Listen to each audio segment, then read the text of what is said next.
All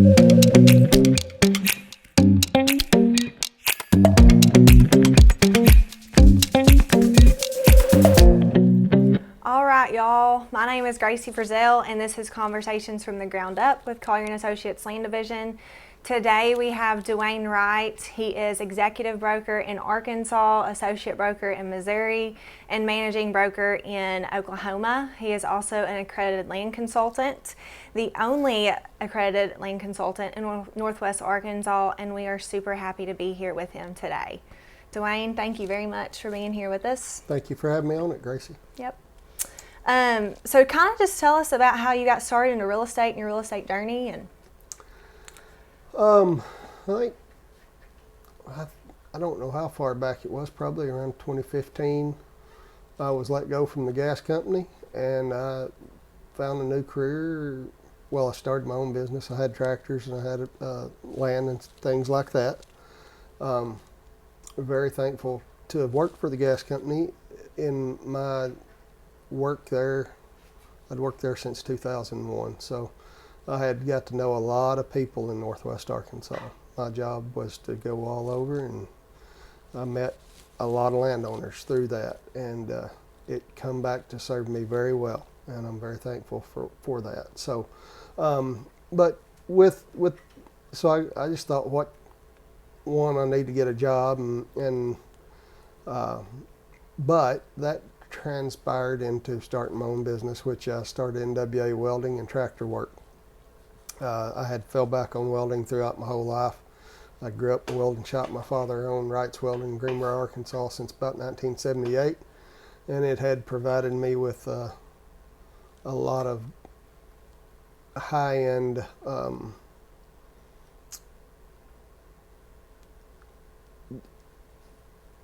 trade. It was a high-end trade because I was a certified welder in 3 or 4 states before I went to work at the gas company. wow. And had aspired to get in welding at the gas company, but did not because I was enjoying working on my own every day and not having to deal with crews, which I had before the gas company was running crews, and was certified welder. I was in crane operation, ran tugboat, and I was a scuba diver for a company. So I had a lot of very specialized trades that I knew I could fall back on the welding, and started doing bush hog work, which one thing led to another, and I ended up doing a lot of work for realtors in Northwest Arkansas, because one of the things you need to have is a clean lot when you go to put it on the market, or they would call me to clean up land and do the tractor work and etc. on that, and I got started doing that. And I had a very good friend that you actually met last night at the Ozark Youth Shooting Sports Banquet that I sponsor, Vernon Smigolo, that kept on me. I'd been going to church with him since 2000 or 2001. He kept on me about, you need to get a real estate license. You know everybody and you can talk to anybody. You'll do good at it. And so I kind of got in it on him because he pushed me into it and kept saying you need to do it. And Vernon was right. He said he was going to be slowing down and he would help me get clients over the years. But by the time I got through the first real estate classes, I had several listings. People were ready to list with me, and it just took off from there. I went to work under Vernon, had a team, and actually I worked under his team. However, I was on my own and just did my own thing. Mm-hmm. I like to say I never had a whole lot of training in real estate, but that's not factual. Vernon was always there and was always able to call Vernon and talk through, and he always had great advice, much as I am helping you now. Yeah. And I was always capable, but he was always somebody to fall back on and say, hey, what do you think of this? And he, to this day, Vernon and I talk on a regular basis, and we're friends. I stayed with him at Equity Partners until I think it was 2023, and my path and Equity Partners' path, I would say, was not trending in the same direction. I needed to get out and do my own thing, build my own. When we come to an end with Equity Partners, I wasn't sure what I was going to do for sure, but I think Chase White had got a hold of Stuart Collier and said, you need to pursue this guy, and Stuart started pursuing me, as well as a number of other brokerages when my listings come off the MLS. And I was in the process probably starting my own brokerage just because I didn't want to deal with the day-to-day of being in a brokerage. Stuart assured me I'd fit in. We had a pretty serious discussion at my farm because I would not go to an office and have a meeting with him or go out to eat with him and have a meeting. I was pretty jaded on a few things and set that I wanted to do things kind of my way. And Stuart and I made a handshake agreement, which I think is the best agreements. And it started my journey with Collier and Associates. And one of the things he told me that day is I want somebody to help me with the land division. And he upheld his end of the bargain. And so here we are. Here we me are. doing my part. So yeah. Well, you've definitely led our land division very well, Duane, and we appreciate it. I'm very thankful for the opportunity. Thankful for Stuart giving me the opportunity. Vernon, Equity Partners gave me the opportunity and let me get started. So all of it, yes. So you had your ALC. Yes. So kind of explain what that is, what that means, and the importance for the fact that you are the only ALC in Northwest Arkansas. So I guess when I hired on with Stuart, we started talking about a land division. I said, you know, what gives me the credibility to run a land division for you, Stuart? And it's a valid question. And he's like, well, your numbers. Well, numbers alone don't give you the wisdom to have answers when people come to you with questions. And I knew that there was a higher level of learning through Realtors Land Institute, and had been looking at it. I said, look at this. I said, I would like to hold off on land division and pursue this. And between him and I, we decided that that would be probably the best path. So pursuing accredited land consultant through the Realtors Land Institute, first it costs you quite a bit of money and time. And with realtors, time's hard because I do know you work 6 days a week, 7 most weeks, and it's you know, we're texting by 6 in the morning, and a lot of times it goes to 10 o'clock at night with our clients and other realtors and working through the issues of the day-to-day business of being a realtor. So I give up a lot of time with that. I went to it's close to a 2-week class. It's a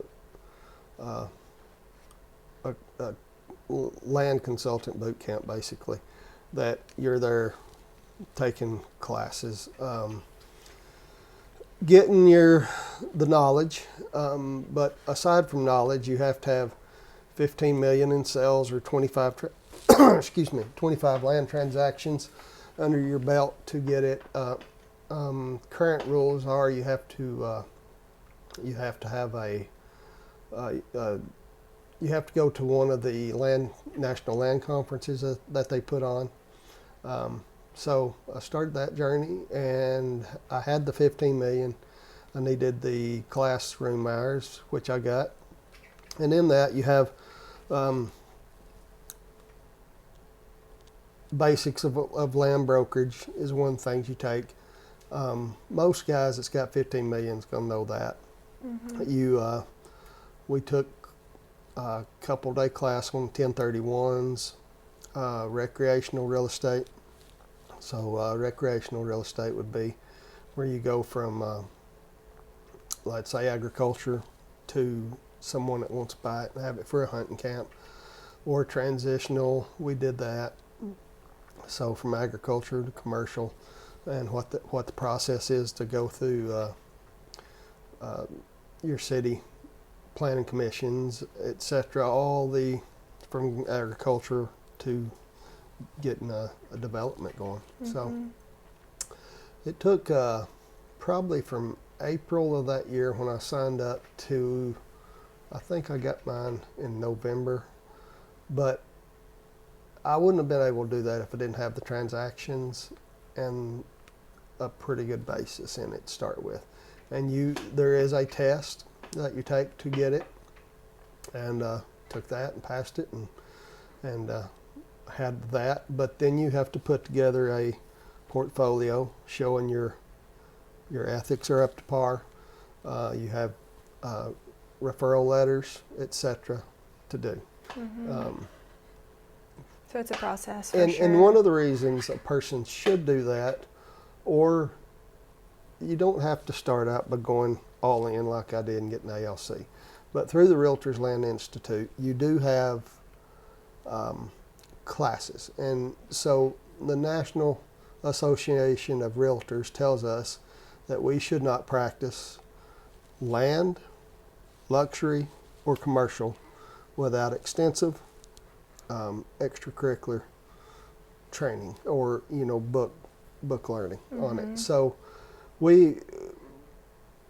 that wasn't on my radar. I mean, I felt like I had a good enough basis and I had people I could fall back on that had been doing it for years, but technically that is what our Association of Realtors ethics says. So got that, and went to the land conference early this year in Tucson.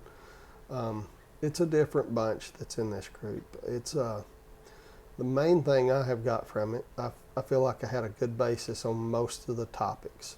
I had done probably half a dozen to 10 1031s at that point, so I knew that side of it. There is things in all of them that you learn that makes you a better realtor. The knowledge is great.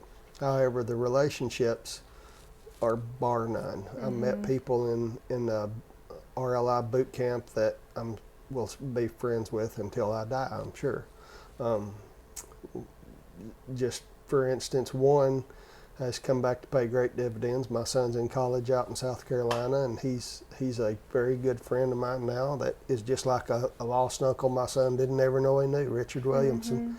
I was able to write his referral letter, and he's turned in his ALC package, I think, this month. So wow. It's a neat organization that if I have a client that calls me today and says, hey, I'm getting transferred out of Walmart, I need to sell my 15 acres of little recreational place, or my house and whatever, I can say, where are you moving? Oh, you're moving back to Denver. Well, I have A contact. yes, ALC out in that area that I'd be happy to put you in contact with, and I know their ethics are up to par. Their knowledge base is superior to most ALCs or most other realtors. That said, there is another ALC in our Northwest Arkansas Board of Realtors. She's out of Harrison, Arkansas. It's Kayla Pratt. Kayla is absolutely awesome. She is awesome. I would be remiss to say I guess technically I am the only practicing ALC in what I would consider Northwest Arkansas, which is Benton, Washington counties, and a little bit of Madison County. Ben Maddox is an ALC. He runs Acre Trader out on the Fayetteville Square. I'm friends with Ben. And I think we have another one or two right now that's pursuing the ALC that took the ALC boot camp this year. I called him yesterday and congratulated him that I had heard he had went through that, and told him if I can be of any assistance, be happy to. I'm on the accredited land consultant committee now, so I review the portfolios as they come in. So I know I'd be an asset to him. And it's not about holding a title and wanting to be the only one. The more ALCs or even Realtor Land Institute members that we have in Northwest Arkansas, the better off we'll be, because the knowledge will be there. Right. I am elected. I've been vice president of Arkansas Realtors Land Institute. I'm the elected president incoming, so I want to see that succeed. But man, the more we have here, the better off the knowledge is going to be, and it's going to build better realtors. So. Yep. So how do you help your clients identify the best land investment opportunities as an ALC? On investments, it basically comes down to working numbers, and it depends on what they're wanting.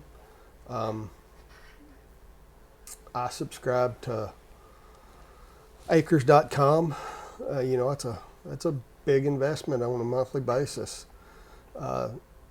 As a realtor, you wake up unemployed every morning, and your knowledge and the assets that you buy into help you be a better realtor. So I can look and say, you want to run this for hay ground, let's look at the soil index on it. And that's one, I mean, you can look at that, or if they're wanting it to, for potential investment, you look at where the growth potential is in that area and say, yeah, this would be a great spot for you to put your money into. And if you want to build a house on it, you can, but at some point it's going to be a good investment in the future. Basically, it just comes down to scouring the MLS, looking at what's out there, looking at the cost, and anymore it's days on market and things like that helps you make a good offer on a potential investment for your clients.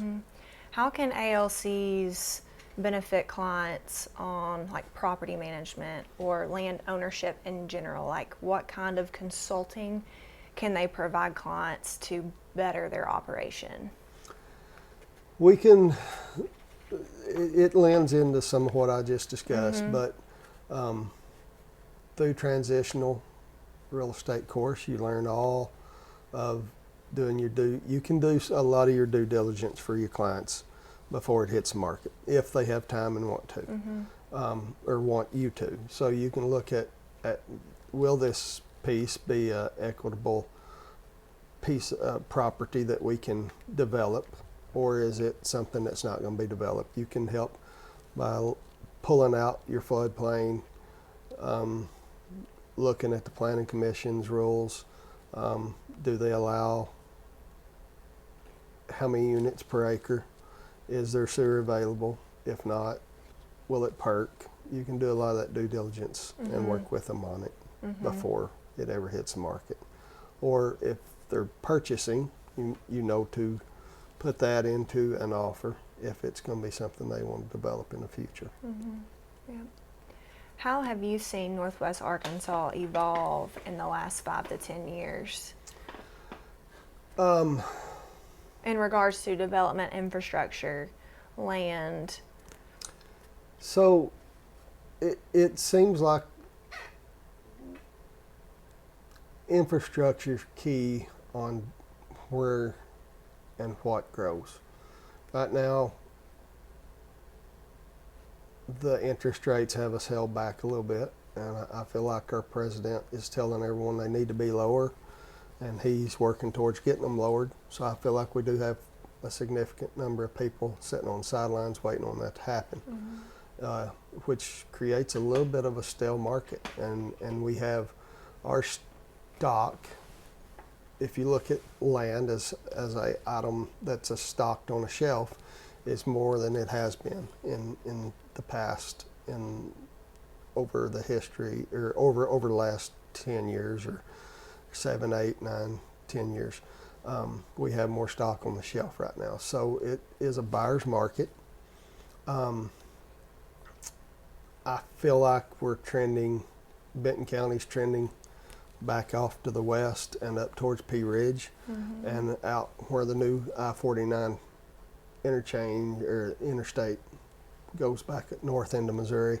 It's trending in that area out towards Gravette and south of Gravette towards airport, and then comes back around into Tawnytown down in there. But all of the west part of Benton County is developing. The eastern side of Benton County, for the most part, I wouldn't say it's built out, but it is saturated pretty good. There's not as much potential there for it to go that direction. Are you seeing investors in state or more so out of state? So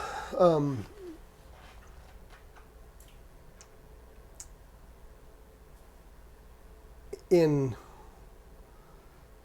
the last 10 years, 2015, I think we had about 450,000 folks in Northwest Arkansas.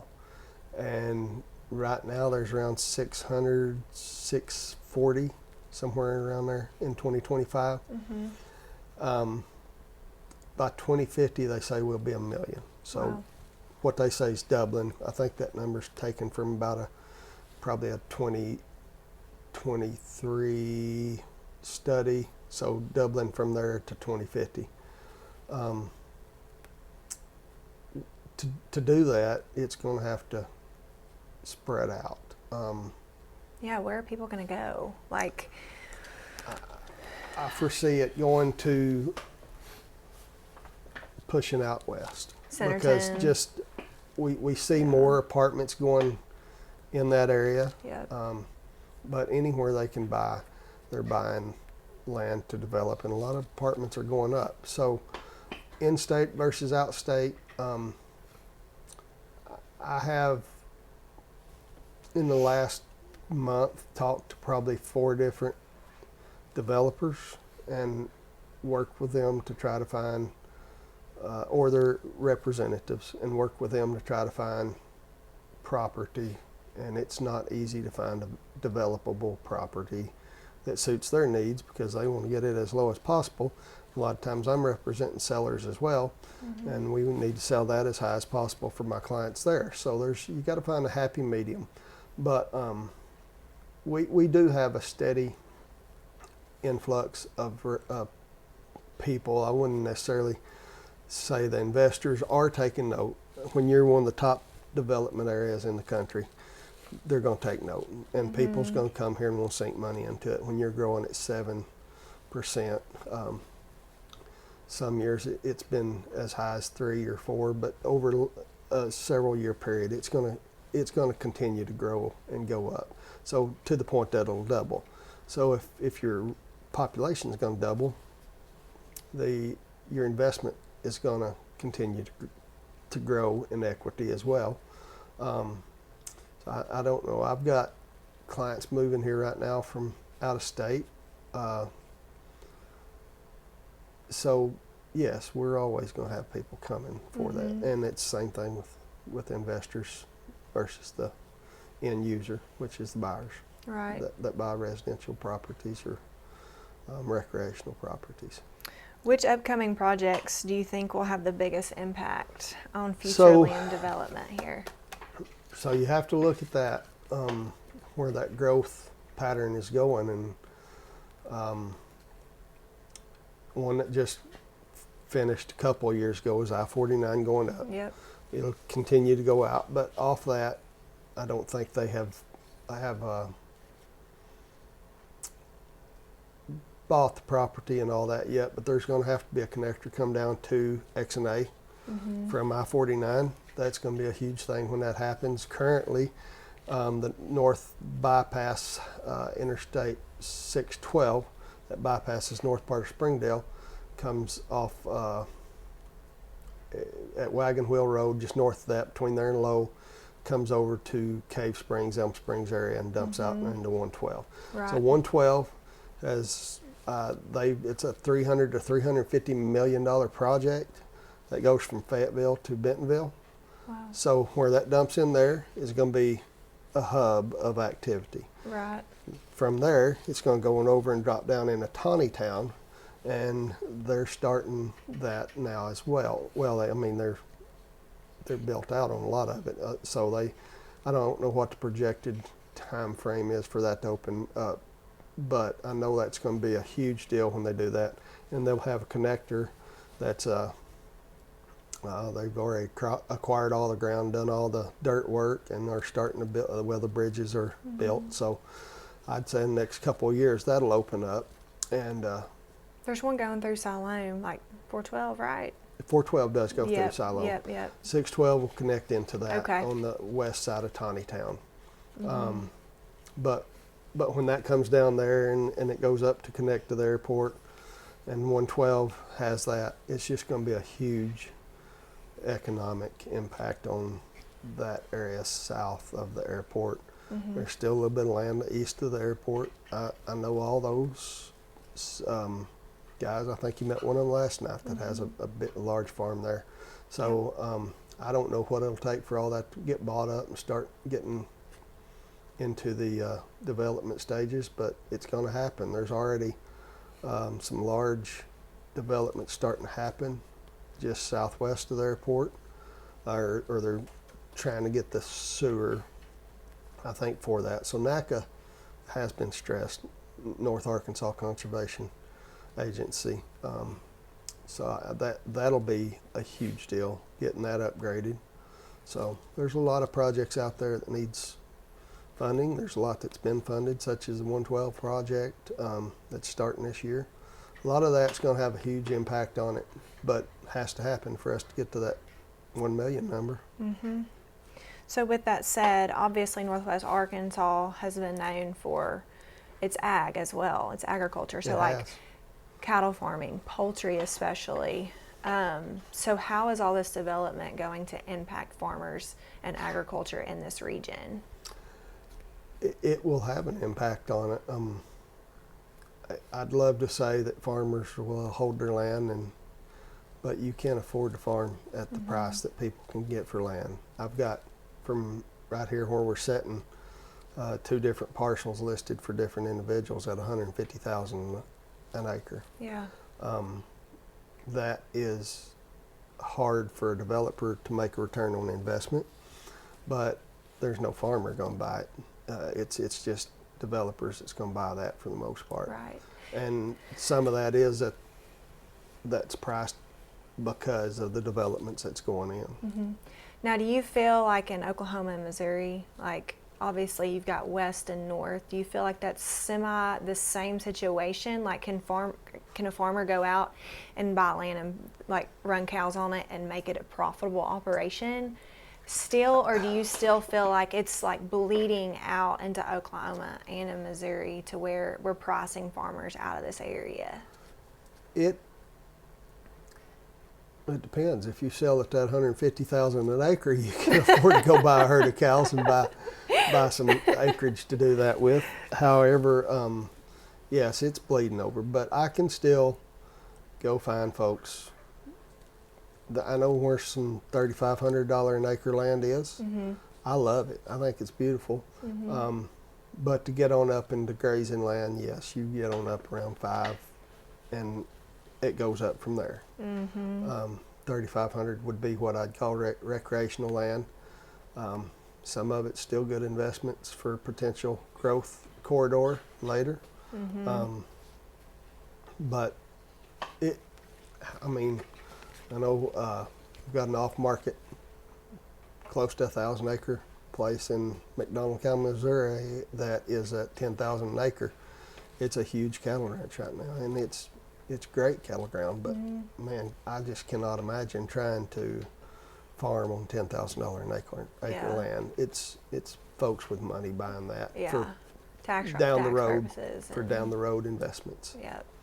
So what is the difference in pricing of land in Northwest Arkansas versus Oklahoma versus Missouri? A lot of it comes down to what amenities are there and where you want to be.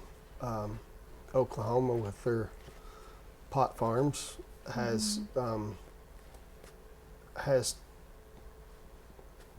had an influx of people coming in there for that. That said, the price has not went crazy out of, I think you put one under contract this week in Oklahoma, and they're trying to buy that because that's what they can get in Arkansas and transfer over and get more land. I've got a client that has 120 acres south of the airport that wants to sell, so he can go buy in Oklahoma. I have people on a weekly basis call and ask about Missouri. It's still hard to go buy 20 to 40 acres in either one of those places. The drive factors into it, but with the ability to work from home, Starlink has made it where you can get internet anywhere. They trend that way, and you can still get builders to build out there. I'm currently building a very nice house just north of Arkansas line myself. So it's the monetary numbers on it. You don't pay a whole lot to build, less to build in those places if you build the same quality of house. However, like McDonald County, Missouri, you don't have near as many rules. They do have a rural water system through a lot of it. So just real monetary numbers. So I've got a 220 acres that used to be a farm that I'm transitioning to residential, but it'll be probably 7.5 to 15 acre lots. I'm working with a guy to bust up, and I've got all the plat drawn up where we could get it to a surveyor and start to bust out those individual lots. We're going to probably be around 12.5 an acre on the better lots, down to 10 on some of the less than desirable lots. You can't find that in northwest Arkansas on a 10 acre parcel. And it stinks that you can't, because so many people want a piece of that pie, and it's hard to get that at that number. And now Oklahoma, I would say it's a little further to the west than it is to go to this place to the north. So it's still hard to go find 5 or 10 acre parcels. That's anything less than 10 to 15,000 an acre. Yep. So I don't think people understand the cost of ownership either. they do not. So when people are looking for, whether it's recreational land, whether it's land to build a house on, how do you educate your clients based on what their goals are to be like, this is what we need to be looking for in this specific property? Really think about this, take this into consideration. What is your advice for those clients? I paid taxes this morning on the properties I own, and the cost of ownership is extremely high. I can tell you that. My property taxes today probably, and I did not pay for my 430 acre farm in Missouri, but just the property I own in Benton, Washington, and Newton County, Arkansas, I was up around $15,000 checks, worth of checks I wrote today. Wow. That's huge. Yep. When you, now obviously if you're in escrow, that's escrowed out, but that $15,000 would be $1,000 a month payment. Yeah. If that was in your escrow. So right. that's part of it. You have to educate them. When you're showing someone, you need to break down the cost of ownership. You got to show them the taxes and be real. Look back at how much it's went up, because your property assessment in Washington County, they automatically reassess every 4 years. That's going to go up, and they've got to be able to handle that, or they will be a recurring client that is ready to sell in a couple of years. Yeah. Which that's not the goal. It's not always, you need to be taking care of your clients, not helping looking, well, if I sell this to them, we'll be selling again in 2 or 3 years. That's not fun. Yeah. So you have to show them the cost of ownership. In a large part of our, I hate to call Benton, Washington County urban, because they're not urban, but in any of the cities, you're going to have the ownership, you're going to have the mowing and maintenance side of that to keep it up to where you don't have code enforcement beating on your door. Right. But if you have if you want to buy a place for cattle, then you got the cost of cattle right now. Oh, it's outrageous. You can't. It's The cattle people are market. selling off their herds, unfortunately, because of the numbers that's being offered for it. But there's very little replacement being held back. So cost of ownership is high right now. Where do you see some key mistakes that buyers make when they don't fully understand zoning, access, and utilities on that front? You want. I recently had one that did not perk. You've got to have a perk test, and you need a good perk test. I do feel like we'll get a good perk test on that property. I don't think they did a good assessment of where to dig and etc. So you need to perk. You need to look at, for instance, got a 20-acre piece up here. It's got 4 parcels on it. I get calls 2-3 times a week on a 6-acre parcel that I have listed. Can you we'll buy that and break that up, or can you break that up? No, you can't. You can only have X amount of, so you need a realtor that will go through and find out how many times you can break up a parcel. And that one's maxed out without going large scale development. Is this Slaughter Pen? No, it's right here on Grand Summit, which is about 2 miles north of here. So Slaughter Pen would, the property that Jenny Miller and I have on Slaughter Pen, it's probably better and best use will be development. That said, you've got to get water into it. It's not crazy distance away, and to do that, you got to see how many units an acre you can put on that, 57 acres, and divide that into the cost that the water department's, how far you are, and a number to get the water to that property, and then you'll still be on septic permits there. So to answer that, yes, you need to have someone that will wade through that and answer it. That said, sometimes I prefer my clients do some of the footwork, so that, or you have to document these things. That way, and say, this is what I heard. I would like for you to call and verify it if they go through with buying it, because planning commission may change and your client comes back and says, well, you told me X, Y, and Z. Well, that's what it was at the time. However, things changed, and as long as you keep them plugged in with it and copy them on it, you should be fine. So Duane, what advice would you give landowners who want to position their property for future development or sale? You can't start a relationship and conversation with your realtor soon enough, and go through, find one that works for you. I'm not going to work for everybody. Like I said earlier, there are some great realtors in this area that will work with you and look at it and start to. A good one will always bring some things to the table and show you, have a discussion with you about what process you need to be taking. Everybody don't need to sell. I think you heard me recently say about an older gentleman that I had talked to that had probably $10 million worth of assets in real estate.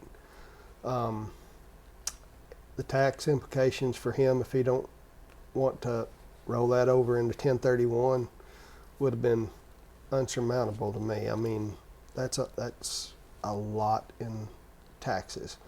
My advice to him was to put me in contact with his family so that I could help them later, because I mean, you do want to get that sale, but they needed to sell after his passing. He didn't need the income right now.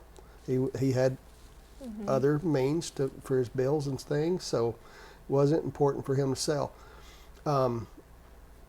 However,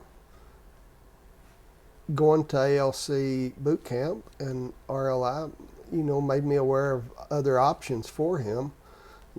Some of that property is a burden. He has to maintain it, cost of ownership. If you think about $10 million asset in Benton County, what's the taxes on that every year? Unless it's locked, because so your taxes do get locked after a certain point in age. But I will have another conversation with him. There's things like the Delaware Statutory Trust that he can do where he could sell that, put that money back into a trust that's managed by other people, and you get a return on that, monthly return. So if, let's say it's 2% on, let's say its basis in that property is $2 million. He takes $8 million, puts it into a Delaware Statutory Trust. He has no tax burden on that. Wow. You put that $8 million in there, and instead of having bills, you get a return on that investment. So that $8 million, let's say it's just 2%, a measly 2% return. That's $160,000 a year And it's keeping that he can go do something with, and you don't have to worry about the maintenance on it. The Delaware Statutory Trust can be cashed out upon his passing, and you give shares of that out. You say 50% to Gracie and 50% to Duane. They can do with it what they want on my passing, and his next of kin or whoever's in his trust receive that. They get no. Their basis is what they inherited as. So if they get $4 million assets in that, and that continues to grow, that Is it investment. Exempt from inheritance tax as well? Up to $15 million an individual, or I think it's $25 million for two individuals, Okay. for husband and wife. Wow. Where do you see Northwest Arkansas evolving? That said, I would say they need to consult tax professionals, but I know these things, and I have studied them, had extensive studies on it. The government's always changing. I can get you started on it, but I'm going to ultimately point you to someone that does those for a living. But I have those contacts, and that's one of the blessings of ALC, that I feel like I can have you in contact within an hour of somebody that can be happy to work through that Delaware Statutory Trust with you, or start the conversation. It's a little, Sorry to interrupt you, but I that's just like verifying the cost of ownership. You need to do some of that and be put in contact with those folks.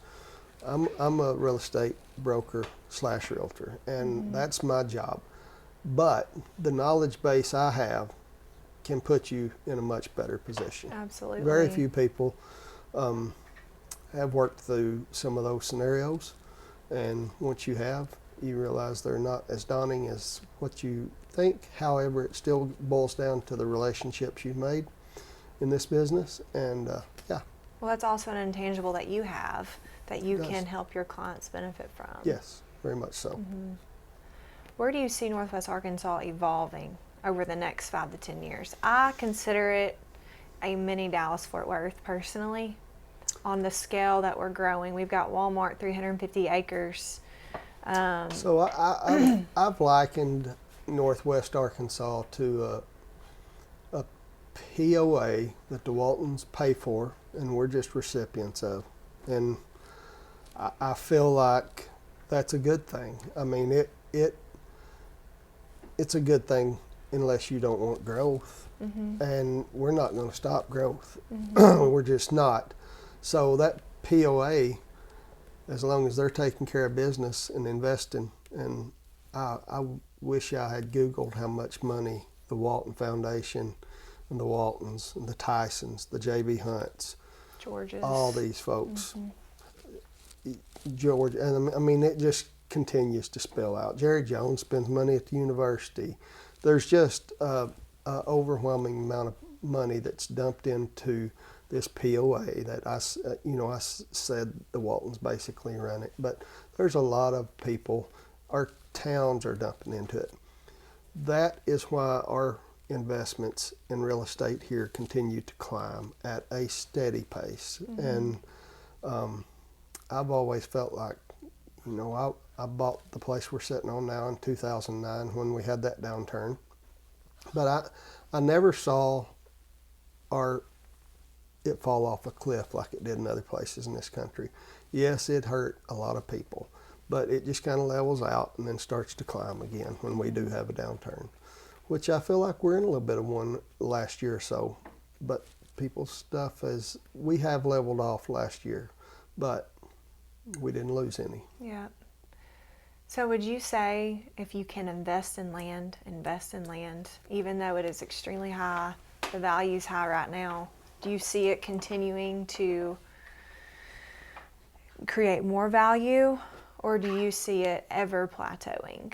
The people that are wanting to buy now say, I wish I'd have bought sooner. Yep. And in 5 years, they'll be saying the same thing. I had a grandpa that, I guess by all intents and purposes, he was a very, a very poor man. However, he was very happy, and he always said, they're not making any more of it. And so manage it well, though, because he always also said the suit that you have on when you die, they'll cut you right up the back to put it on. They don't care, and you don't get to take nothing with you. So enjoy it and use land as an asset to help you.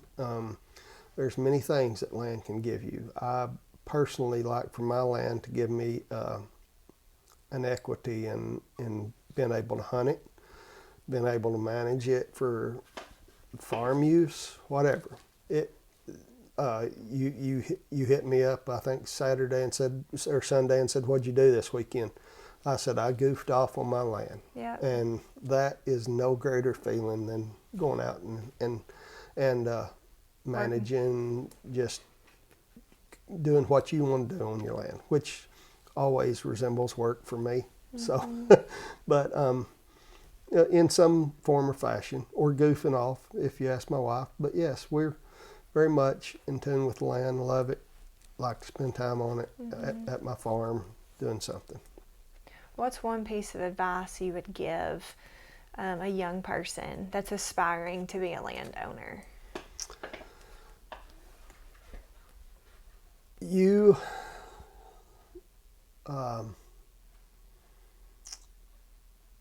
I would work with a knowledgeable realtor to make that purchase, and you need to start your conversation with them now. The more of a down payment you have, the less interest you're going to pay.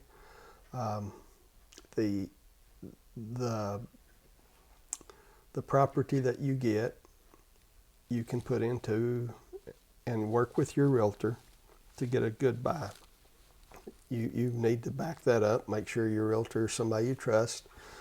But look at that, compare it, make sure you're getting a fair purchase on it that you can turn. So real estate, it's not something you can turn into equity that quick. In the past, we've been able to pretty much turn a piece pretty quick in Northwest Arkansas. Right now, the days on market are setting. I have a lot of real estate listed that's not moving right now. So it's not something you can turn over real quick. So you have to be able to do a couple things. So I heard, I think it goes back to a friend of mine. I don't know where he got it. I saw him a couple of weeks ago. His name's Lance Reynolds out of Central Arkansas. He's bought and sold a lot of land, as I have. But the best way I heard it put is, if you can afford it, you can't pay enough, too much for it. If you can't afford it, you can't get it cheap enough. Goes back to that cost of ownership. So that is good advice, and you don't know how much sense that makes until you really get to thinking about it and are a landowner.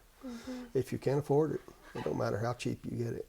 You're gonna have to let go of it, and it hurts when you get rid of it. So, but if it's a piece you want and need, you can't pay too much for it, and the perfect pieces. You know, you think about downtown Bentonville. How much is too much? Because it's going to continue to go up, and it's going to go up at an astronomical rate. So I know a family that I helped. I'd worked with them on a recreational purpose in Newton County. However, they got a hold of me when they wanted to sell a 0.7 acre lot that we ended up selling, I think, for somewhere right close to $700,000 for that piece of ground right downtown Bentonville. They paid they had bought another piece that they paid, but they had paid, I think, $175,000 for their house that they remodeled, that 0.70 acre lot, and to get that for it like 8 years later. Yeah. So great return. what is too much? But to talk to them, they thought they overpaid, and how are we going to be able to pay for this? And all that run through their head at the time 10, when they 15 bought it. years ago. Yep. So. Yep. Well, Duane, thank you so much. Thank you for your expertise. Thank you for having me. And we'll be getting with you again soon. I appreciate it. All right, guys. Thanks for watching another episode of Conversations from the Ground Up with Collier & Associates Land Division.